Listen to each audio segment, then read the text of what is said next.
তো নমস্কার বন্ধুরা, ওয়েলকাম টু ইউনিক স্পোর্টস। আবার একটা নতুন ভিডিও নিয়ে চলে এসেছি। তো বন্ধুরা, আজকের এই ভিডিওতে তোমাদের সাথে আলোচনা করতে চলেছি মোহনবাগানের সাথে ট্রাক্টর এফসির যেই ম্যাচটা রয়েছে সেই ম্যাচের দুটো টিমের প্লেইং 11 নিয়ে এবং কোনো টিমে কি পরিবর্তন হতে পারে সেটা নিয়েও তোমাদেরকে বেশ কিছু জানানো রয়েছে। আর তাছাড়াও এই ম্যাচটা একটুখানি অন্যরকম ম্যাচ হতে চলেছে, তো সেই সকল নানান তথ্য তোমাদেরকে আজকের এই ভিডিওর মাধ্যমেই জানাবো। তো ভিডিওটা স্কিপ না করে পুরোটা দেখার চেষ্টা করবে, আর আমাদের ইউনিক স্পোর্টস চ্যানেলে নতুন হলে চ্যানেলটিকে সাবস্ক্রাইব করে নেবে। তো বন্ধুরা, সবার প্রথমে জানিয়ে রাখি মোহনবাগানের সাথে এই ট্রাক্টর এফসির ম্যাচটা রয়েছে 2 তারিখ রাত 9:30 থেকে। আর এটা মোহনবাগানের কিন্তু অ্যাওয়ে ম্যাচ। মোহনবাগানকে ট্রাক্টর এফসির মাঠে গিয়েই কিন্তু খেলতে হবে। আর বন্ধুরা, যা শোনা যাচ্ছে এই ম্যাচটা নাকি 90% ক্যান্সেল হওয়ার সম্ভাবনাই রয়েছে। এবারে কি হয় সেটা দেখার বিষয়। তো বন্ধুরা, তোমাদেরকে জানিয়ে দিয়েছিলাম যে কোনো বিদেশি প্লেয়ার রিস্ক নিয়ে ইরানে ট্রাক্টর এফসির বিরুদ্ধে খেলতে যাবে না। আর এখন এই মুহূর্তে ইন্ডিয়ান প্লেয়ারদেরও ভিসা পেতে সমস্যা হচ্ছে ইরানের যুদ্ধ সংক্রান্ত কিছু কারণের জন্য। আর মোহনবাগান দল এএফসির কাছে চিঠি পাঠিয়ে দাবি করেছে যে ম্যাচে হাতে ক্যান্সেল হয়ে যায়, কারণ সকল প্লেয়ারদের সমস্যা মুখোমুখি হতে হচ্ছে সেই কারণেই। এবার দেখো বন্ধুরা, এএফসি হয়তো ম্যাচটা নাও ক্যান্সেল করতে পারে, আবার ক্যান্সেল করতেও পারে। এবার যদি না ক্যান্সেল করে তখন কেমন প্লেইং 11 হতে পারে দুটো টিমের, সেই জন্যই আজকের এই ভিডিওটা বানালাম। এবার ক্যান্সেল হয়ে গেলে আপডেট পেয়ে গেলে তোমাদেরকে তো নিশ্চয়ই জানাবো, বাট যদি ক্যান্সেল না হয় তখন কি প্লেইং 11 নিয়ে নামবে মোহনবাগান, সেটাই আজকের এই ভিডিওতে জানাবো। তো বন্ধুরা, সবার প্রথমে তোমাদেরকে জানাই যে এই ম্যাচটা কিন্তু এএফসি ম্যাচ। আর এএফসির মোহনবাগানের গ্রুপের কিন্তু সবচেয়ে শক্তিশালী টিম এই ট্রাক্টর এফসি, যেই টিমটা এই মুহূর্তে কিন্তু দুর্দান্ত ফর্মে রয়েছে। আর প্লেয়াররা তো দারুণ লেভেলের পারফরমেন্স করছে প্রত্যেকটা ম্যাচে। হ্যাঁ বন্ধুরা, ট্রাক্টরকে সবচেয়ে সেরা টিম বলার কারণ মোহনবাগানের ওই গ্রুপে রয়েছে আলুয়াগড়া এফসি। আর এই আলুয়াগড়া এফসি কিন্তু মার্কেট ভ্যালুতে সবকটা টিমের থেকেই অনেকটা এগিয়ে রয়েছে, কিন্তু এই আলুয়াগড়া এফসিকেও ট্রাক্টর এফসি দল ইজিলি হারিয়ে দিয়েছিল। তো বুঝতে পারছো যে একটা হাইস্ট মার্কেট ভ্যালু টিমকেও ট্রাক্টর এফসি হারিয়ে দিয়েছে, তো কতটা ভালো তারা পারফরমেন্স করছে এই মুহূর্তে। আর তাদেরও কম মার্কেট ভ্যালু নয়, তাদেরও মার্কেট ভ্যালু টিমের 113 কোটি টাকা, কিন্তু আলুয়াগড়া এফসির মার্কেট ভ্যালু তাদের থেকে অনেকটাই বেশি। আর আলুয়াগড়া এফসিকে 3-0 গোলে ট্রাক্টর এফসি কিন্তু হারিয়ে দিয়েছিল, এটা কিন্তু মাথায় রাখতে হবে। আর মোহনবাগানের কিন্তু সবচেয়ে শক্তিশালী প্রতিপক্ষ বলতে পারো এই ট্রাক্টর এফসি দল। তো বন্ধুরা, এবারে যদি মোহনবাগানের কথা বলি, তো মোহনবাগানের আইএসএলের আগের ম্যাচটা তোমরা নিশ্চয়ই সকলে দেখেছো। সেই ম্যাচটাতে মোহনবাগান দল একদম জঘন্যতর পারফরমেন্স করেছে, যেই পারফরমেন্সটা আশা করা যায় না।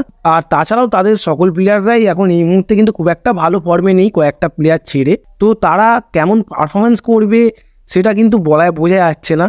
ভালো তো করবে বলে মনে হচ্ছে না, এবার কী করে। তো এবারে আসি মোহনবাগানের প্লেইং 11 নিয়ে। তো তোমাদেরকে মোহনবাগানের প্লেইং 11টাই জানাচ্ছি। প্রথমে মোহনবাগানের 2 রকম প্লেইং 11 জানাবো। একটাতে পুরো তোমার ইন্ডিয়ান প্লেয়াররা থাকবে, আর একটাতে বিদেশি প্লেয়ার প্লাস ইন্ডিয়ান প্লেয়ার থাকবে।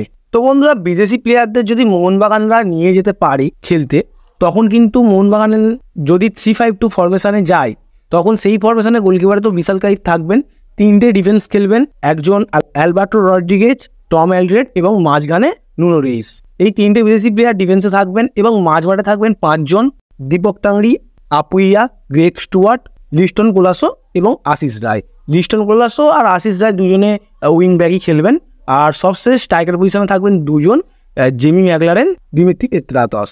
এবার যদি বন্ধুরা মোহনবাগান দল এইরকমই বিদেশি প্লেয়ারকে নিয়ে যদি 4-3-3 ফরমেশনে যেতে চাই, তখন কিন্তু সেন্টার ব্যাকে থাকবেন অ্যালবার্টো রড্রিগেজ আর টম অ্যালড্রেড, রাইট ব্যাকে খেলবেন আশিস রায়, লেফট ব্যাকে খেলবেন সুভাশিস বোস।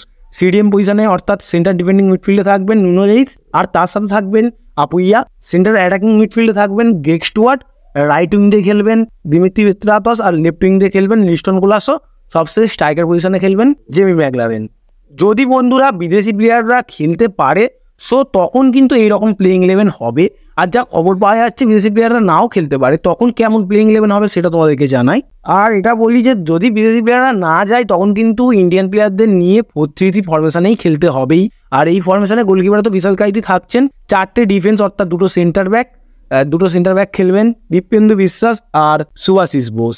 রাইট ব্যাকে খেলবেন আশিস রায়, আর লেফট ব্যাকে খেলবেন আশিক কুরুনিয়ান বা Amandeep Singh. Centre defending midfield থাকবেন 2 জন: আপুইয়া আর দীপক তাংড়ি। সেন্টার অ্যাটাকিং মিডফিল্ডে থাকবেন অনিরুদ্ধ থাপা, রাইট উইং দিয়ে খেলবেন মনবীর সিং, আর লেফট উইং দিয়ে খেলবেন লিস্টন কোলাসো। সবশেষ স্ট্রাইকার পজিশনে খেলবেন সিএলওয়ার্ট।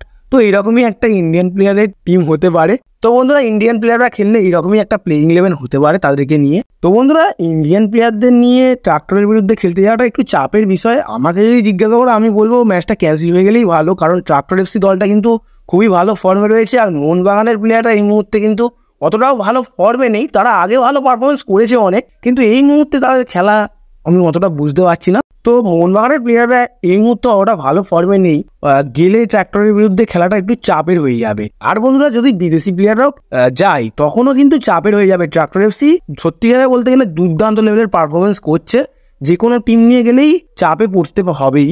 এবারে শুধু ইন্ডিয়ান প্লেয়ার গেলে তো চাপ বেশিই হবে। তো বন্ধুরা ট্র্যাক্টর এফসির প্লেইং 11-এর ফরমেশনটা হতে পারে 4-3-3, আর এই ফরমেশনে তাদের গোলকিপারে থাকবেন আলী রেজা, তাদের সেন্টার ব্যাকে থাকবেন দুজন আরেফ আবগাসি আর সোজা খালিলজাদে, লেফট ব্যাকে খেলবেন মোহাম্মদ নাদেরি, আর রাইট ব্যাকে খেলবেন ইসমাইল ইফার। তাদের সেন্টার ডিফেন্ডিং মিডফিল্ডে থাকবেন ইগর। আর বন্ধুরা এই ইগর প্লেয়ারটি ক্রোয়েশিয়ার প্লেয়ার, তিনি দুর্দান্ত লেভেলের পারফরমেন্স করছেন। তাদের সেন্টার মিডফিল্ডে খেলবেন রিকার্ডো অ্যালভেস, তিনি পর্তুগালের প্লেয়ার আর তিনি দুর্দান্ত লেভেলের একটা প্লেয়ার। তাদের সেন্টার অ্যাটাকিং মিডফিল্ডে খেলবেন আমির হোসেন জাদে। তাদের রাইট উইং দিয়ে খেলবেন মেহেন হাসেমেজাদ। তাদের লেফট উইং দিয়ে খেলবেন মেহেদি তোরাবি। আর তাদের স্ট্রাইকার পজিশনে খেলবেন টুমিসলাভ সকালাজ। আর তাদের 4টি বিদেশির মধ্যে এই 3টে বিদেশি খেলতে চলেছে, যারা কিন্তু দুর্দান্ত ফর্মে রয়েছে এই মুহূর্তে।